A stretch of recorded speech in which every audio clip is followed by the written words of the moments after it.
बार कहा है कि आप चाहते हैं कि वहां पर चुनाव जल्दी से जल्दी हो और लोकतांत्रिक प्रणाली वापस आए। तो मैं चाहता ही हूं कि जल्दी चुनाव हो, डिलिमिटेशन का काम वहां समाप्त हो गया है, मगर मतदाता सूची इतनी लचर स्थिति में वहां पड़ी है, चुनाव आयोग उसको दुरुस्त कर रहा है। जब भी मतदाता सूची समाप्त होगी, ठंडी समाप्त होगी, चुनाव आयोग उचित फैसला लेगा। हमें तो सिर्फ सिक्योरिटी की दृष्टि से कंसर्न देना है और मैं मानता हूं सिक्योरिटी की पोजीशन सेटिस्फैक्टरी है। तो उम्मीद है कि जल्दी होगा। समय हमें भी उम्मीद है जी जी, मगर निर्णय चुनाव आयोग ने कर। जी अमित जी, पंजाब में सनसनीखेज हत्याओं की खबरें जो है पिछले कुछ महीनों से चल रही हैं। मूसेवाला मर्डर के बाद इधर जो 2 मर्डर हुए हैं, डेरा सच्चा में प्रदीप सिंह और शिवसेना के सुधीर सूरी, पंजाब की हालात को आप कैसे देखते हैं? क्या वहाँ पे हालत गंभीर होती दिखाई दे रही है आपको? देखिए, आप पार्टी की सरकार बनने के बाद कानून और व्यवस्था की परिस्थिति लचर हुई है, इसमें कोई दो राय नहीं है, परंतु हम मुस्तैदी से नज़र बनाए हुए हैं और हम स्थिति को आउट ऑफ कंट्रोल नहीं जाने देंगे। क्या कदम उठाएंगे आप? काफ़ी कदम उठाएंगे। मैं ऐसा गृह मंत्री नहीं हूं कि आपको इंटरव्यू में अलगाववाद के खिलाफ लड़ाई की सूचना दे दूं। मगर पंजाब में कड़े कदम केंद्र उठाएगी अगर ये सिचुएशन कंट्रोल में नहीं केंद्र राज्य दोनों मिलकर उठाएंगे। जी जी, ऐसा नहीं, ये लड़ाई सबने लड़नी है, सबको साथ में लेकर लड़नी है और विजयी भी होना है। एक और बड़ा मुद्दा जो कि पंजाब में ही शुरू होता है, जो है ड्रग्स ट्रैफिकिंग का मुद्दा।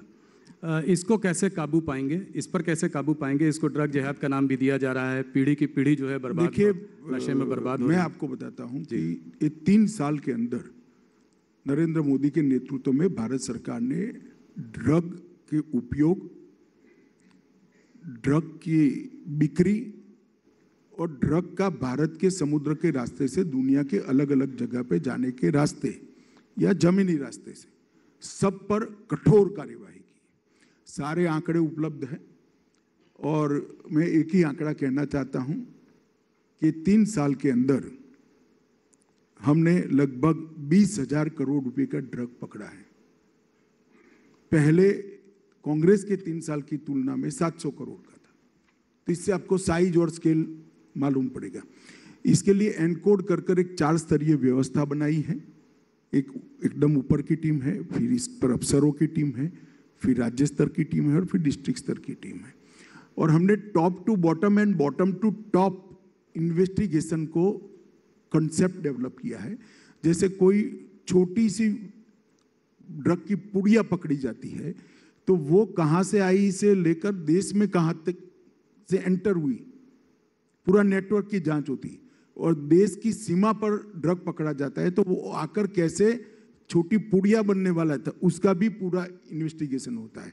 तो top to bottom, bottom to top investigation concept के साथ हम ड्रग के तंत्र को उखाड़ने के लिए पहली बार प्रयास कर रहे हैं। काफ़ी सफलताएं मिली है।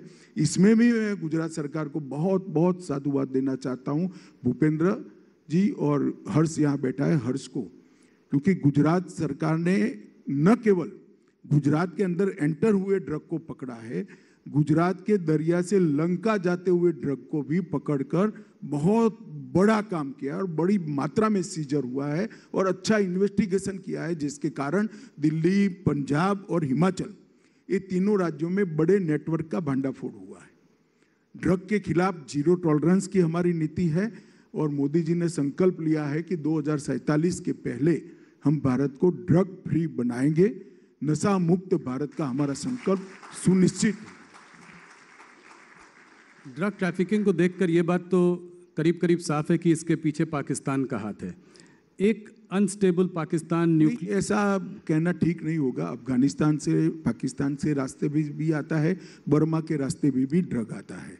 तो रास्ते अनेक है, मगर कोई भी राज्य हो, अस्थिरता होती है तो इस प्रकार के कामकाज को बढ़ावा मिलता ही है।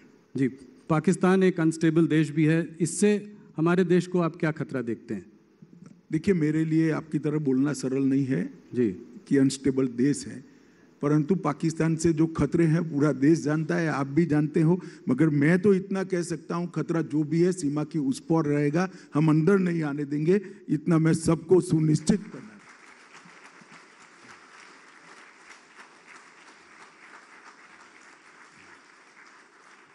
जो एरिया कश्मीर का पाकिस्तान के पास है, जिसको कि हम पाकिस्तान ऑक्यूपाइड कश्मीर कहते हैं, उसको वापस लेने के लिए क्या कदम उठाएगी सरकार, क्या आशा कर सकते हैं हम? देखिए, ऐसे कदमों की सार्वजनिक चर्चा नहीं होती है, मगर भारत का ये संपूर्ण रूप से मानना है, हमेशा से मानना रहा है, आज का नहीं है, हमेशा से मानना रहा है। हमारी पार्लियामेंट का संकल्प है कि ये हमारा हिस्सा है।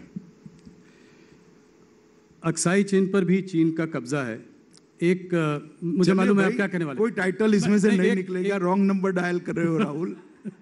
नहीं, पर फिर भी एक विस्तारवादी चीन एज अ कंट्री हमारा बहुत स्पष्ट मत है, जो हमारे देश की संसद ने इन दोनों विषयों पर जो प्रस्ताव पारित किए हैं, भारतीय जनता पार्टी अडिगता के साथ संसद के वो प्रस्ताव के साथ खड़ी है। एक दूसरा नंबर डायल करने की कोशिश करता हूँ।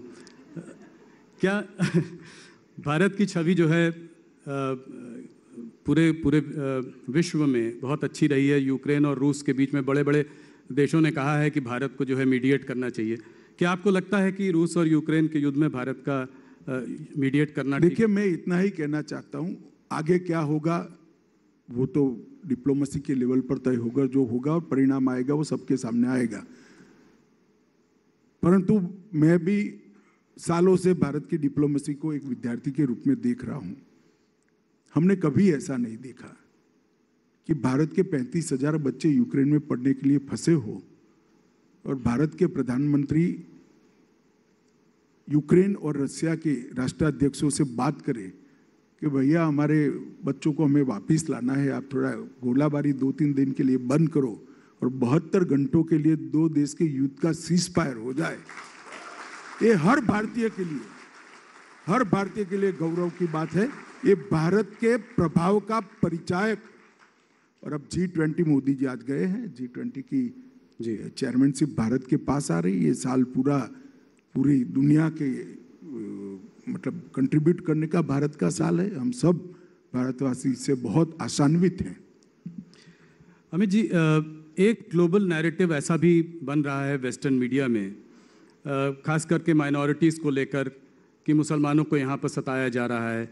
ये जो एक साजिश चल रही है, इनफैक्ट अभी एक अमेरिकन स्कॉलर साल्वाटोर बेबॉन्स यहाँ आए थे देश में, तो उन्होंने कहा कि जो है भारत का बुद्धिजीवी वर्ग जो है वो एंटी इंडिया है।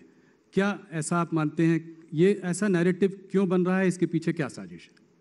देखिए, तो एनालिसिस का सवाल है। मैं ये मान सकता हूँ कि अगर किसी को स्पेशल फेवर मिलती थी तो हमारे राज्य में वो नहीं मिलेगी, हमारे शासन में नहीं मिलेगी।